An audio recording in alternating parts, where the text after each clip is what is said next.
One thing that keeps me puzzled, despite having studied finance and economics at the world's best universities, the following question remains unanswered. Why is it that 5,000 units of our currency is worth 1 unit of your currency, where we are the ones with the actual gold reserves? It's quite evident that the aid is in fact not coming from the West to Africa, but from Africa to the Western world. The Western world depends on Africa in every possible way, since alternative resources are scarce out here. So how does the West ensure that the free aid keeps coming?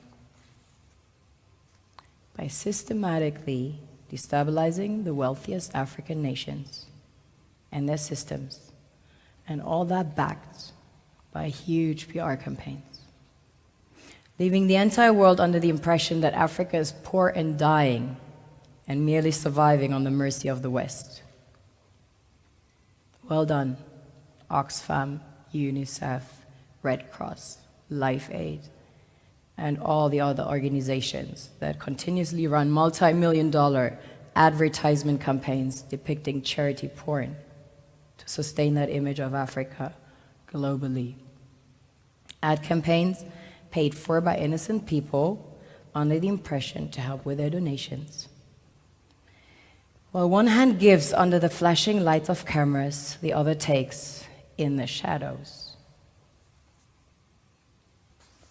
We all know the dollar is worthless, while the euro is merely charged with German intellect and technology, and maybe some Italian pasta.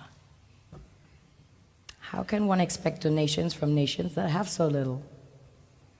It's super sweet of you to come with your colored paper in exchange for our gold and diamonds.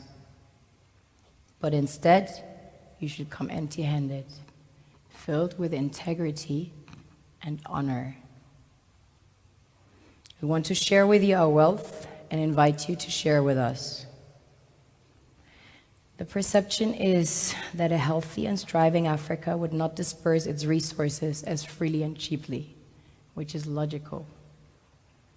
Of course, it would instead sell its resources at world market prices, which in turn would destabilize and weaken Western economies, established on the post-colonial free meal system.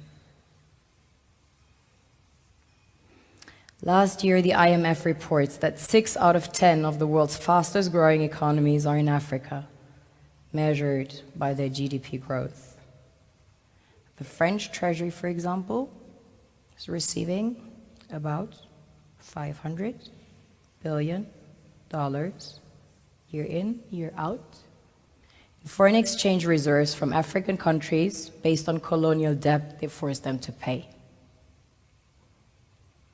Former French President Jacques Chirac stated in an interview recently that we have to be honest and acknowledge that a big part of the money in our banks comes precisely from the exploitation of the African continent. In 2008, he stated that without Africa, France will slide down in the rank of a third world power. This is what happens in the human world, the world we have created. Have you ever wondered how things work in nature? One would assume that in evolution the fittest survives. However, in nature, any species that is overhunting, overexploiting the resources they depend on as nourishment, natural selection would sooner or later take the predator out because it offsets the balance.